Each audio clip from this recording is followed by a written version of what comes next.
You know what else we have? The new... Well, here it is. Bringing dragon riding animations to more open world mounts. Yes, yeah, old world. I said open world. Old world mounts. Yes, Blizzard's doing it. They're finally admitting it. They put it in a blue post. Good morning. Or good day, dragon riders. As data miners have guessed, we are indeed working on dragon riding outside of the Dragon Isles and broadening the set of mounts that can be dragon ridden. Yes, our initial work on this can be seen in the Fractions of Time game files, but that feature will not be completed, will not complete or be featured. The fucking English here, I don't know. In the live game until later in Dragonflight. Yeah, so we've been saying it, I've been saying it, I've been talking about it. Dragon riding is going to be an evergreen feature. Now, I am surprised because I thought they were going to limit dragon riding to dragons. I thought they were just going to play on words there and say, oh yeah, it's only for dragons. That way they don't have to animate everything. But Mr. GM, data mine some of this shit or release some of the data mining. And look at this.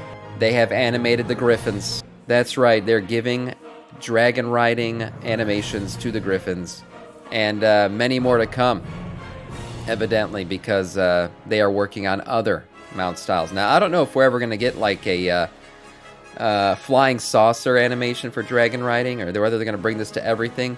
But they are certainly bringing it to a lot of mount styles. And here's the thing. Whatever they don't bring it to is essentially going to be obsolete. Because who the hell is going to want to ride a mount that can't dragon ride? And if you guys remember, we also saw that you'll be able to toggle dragon riding on and off, kind of. So you'll still be able to fly the old way. But the new way of dragon riding is going to be opened up to a lot of new mounts, a lot of old mounts, and just a lot of mounts in general, which is great. People paid too much for the auction house mount not to be able to fly. I agree.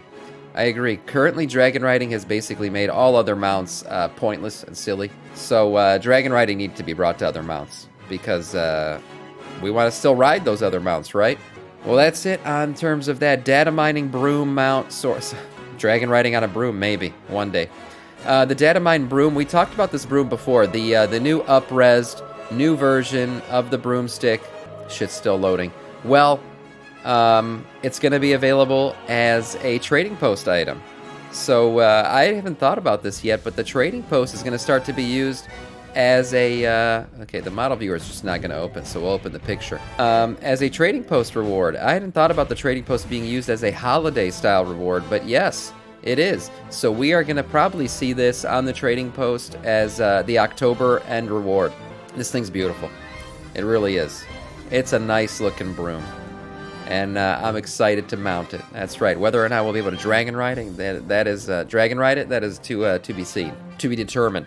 But seeing it on the trading post is cool. Seeing the trading post used as kind of like a holiday, edition, right? That's pretty cool. I like that. So we're gonna get Halloween stuff for October and December. We'll probably get some kind of trading post Christmas item.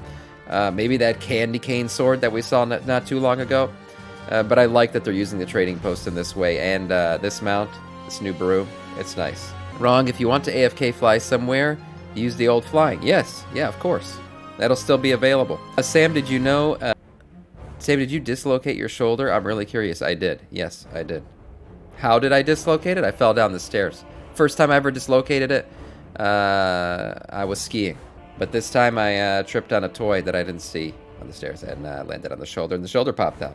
Yeah.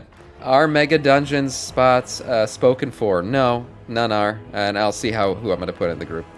Ready for Quidditch? Yes, exactly.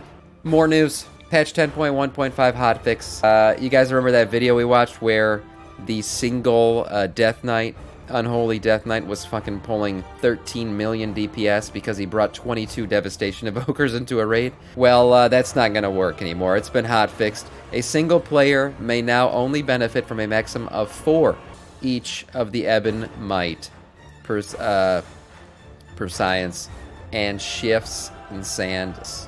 Yep, so unfortunately shifting sands and Ebon Might impersons are now not going to work.